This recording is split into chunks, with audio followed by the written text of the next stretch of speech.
In Guatemala, only 20% of the land is suitable for farming, and the mountainous terrain means making a business out of farming is a challenge. The Purchase for Progress pilot, P4P, works with farmers' cooperatives to connect them to markets. An array of partner organisations provide technical support to help farmers to grow more and of better quality so they can sell to the World Food Programme. And farmers are seeing the difference. Before, the most we harvested was 1.8 tons, but now, thank God, we are harvesting between 4 and 5 tons. Ensuring their crops are harvested and also stored properly is vital to avoid loss and damage. If quality standards are met, Idalma has a secure buyer in WFP. These women have found new strength in working together and can negotiate better. Yes. These women, before P4P, they sold their maize to the trader, to the coyote. The price was put by the trader, and they sold it in the farm. Right now, because of the trainings and the technical assistance they receive, they do better practices. They now sell their maize in a collective way. They negotiate with WFP and other industries to receive better prices and better incomes for their families.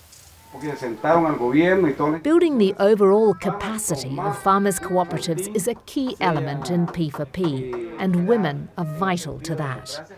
Gender trainings are just one way to help encourage women, often on the sidelines of family farming, to have a greater role. The women have realized that they can be farmers in the full sense of the word. They can participate in the planting, in the growing, in the harvesting, and in the marketing process, and can enjoy the income that comes from participating in this chain. As well as allowing women to feed their families better, P4P is helping them gain access to credit so they can get better seeds, more land, and grow their business. I am happy with the credit they gave us and cultivating more maize and black beans. Since I started working here, I feel very happy because I have enough produce to live. Some of the stronger farmers' cooperatives, like this one near Chiquimula, are taking on their own cleaning, processing and packaging in P4P. And they're not just selling to the World Food Programme, but to others as well. The main aim of P4P is to connect smallholder farmers to markets, help them produce more, to produce better and to sell it. And what better proof of the progress made than the fact that this Guatemalan cooperative is selling not just to WFP, but to a supermarket chain, to everyday Guatemalan consumers.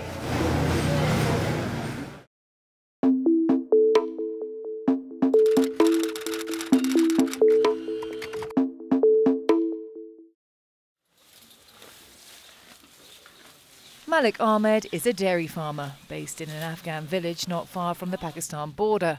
Insurgent groups operate around these parts. 2 years ago, however, Malik worked to set up a local dairy cooperative, which he says has helped unite and in turn stabilise his community.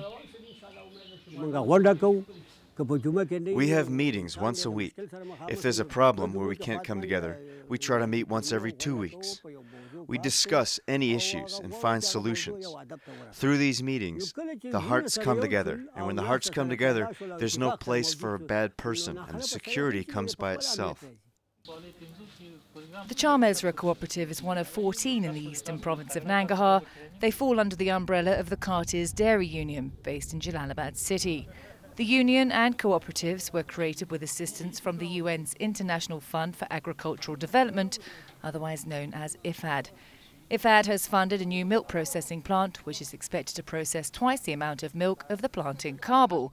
For the country's future stability, investments like this are crucial. I'm quite sure the project, or maybe this establishment of union and construction of the dairy plant, will directly have impact on the security situation. If you create job from them and they earn money, so no need for fighting. Surprisingly, many women are cooperative members. In such a conservative country where most women remain in their homes, dairy farming is one of the few jobs their husbands permit them to do. The dairy union sends female trainers into the field to hold classes. They discuss hygiene awareness, how to improve milk yields and other issues. Economically, women have gained a better position among their families and community and on a social level. When they sell the milk, they get the income because they do all the work. Socially, they're also empowered. Before they weren't allowed to leave their homes, but now they can easily walk around. A reminder of the Soviet era. In the past, cooperatives were always frowned upon and treated with suspicion. But now they're gaining in popularity. This cooperative has met to discuss membership. It's got a number of new applicants waiting to join. This cooperative has encouraged people. Those who did not have cows before have bought cows. The cows were making 3 kilos of milk. This has now increased to 6 kilos. The benefit of a cooperative is that they have turned people from an individual life to a collective life. It has created a national drive for unity. A feeling of unity is what Afghanistan needs right now. In 2 years' time, most foreign troops would have left, and Afghans will be handed the responsibility for securing their country.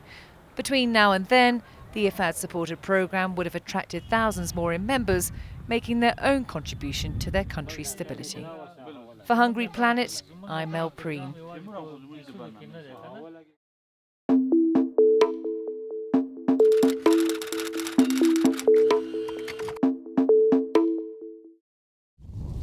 Samba Issa farms millet on his small plot close to the village of Goberi in southern Niger.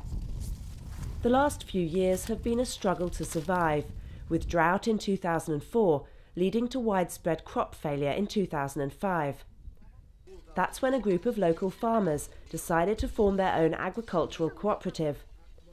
Despite rising food prices since 2008, Samba has been able to continue feeding his family of 8.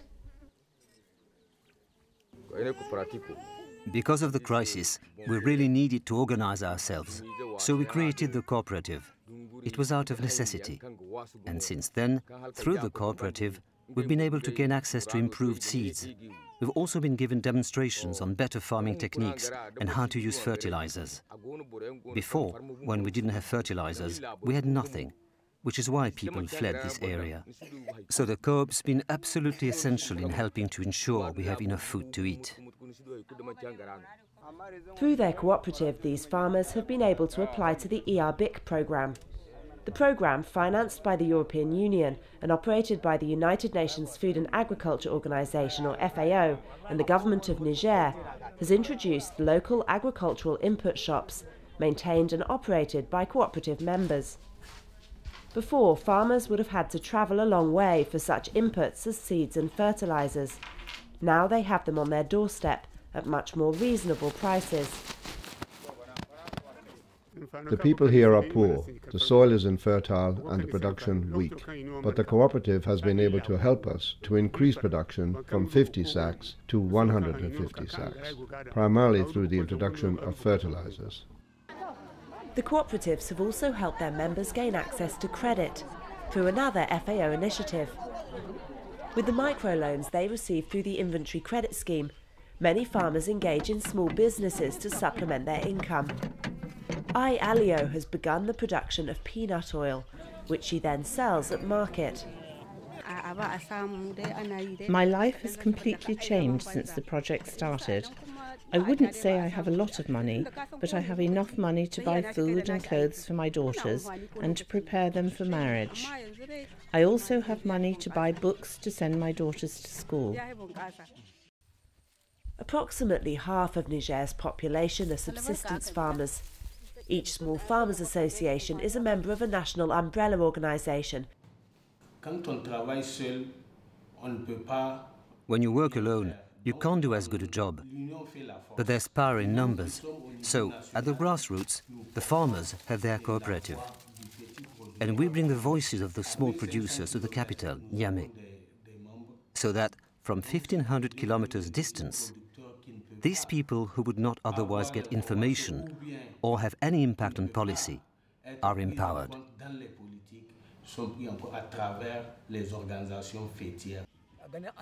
This strong system of cooperatives provides a framework through which external assistance and funding can be channeled. It would be very difficult for the FAO and for all our partners in this kind of work to imagine addressing everyone individually, given the vastness of the country and the largely rural population. So the cooperatives serve as a forum through which we can get messages out to the rural population.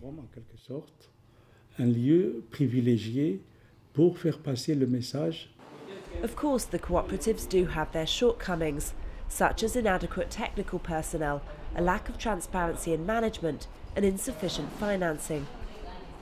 They don't have the money to help farmers recover from damage caused by flooding and locusts this year, which is why international organisations like FAO require more funding to find new ways to support cooperatives. For Hungry Planet, I'm Charlotte Windle.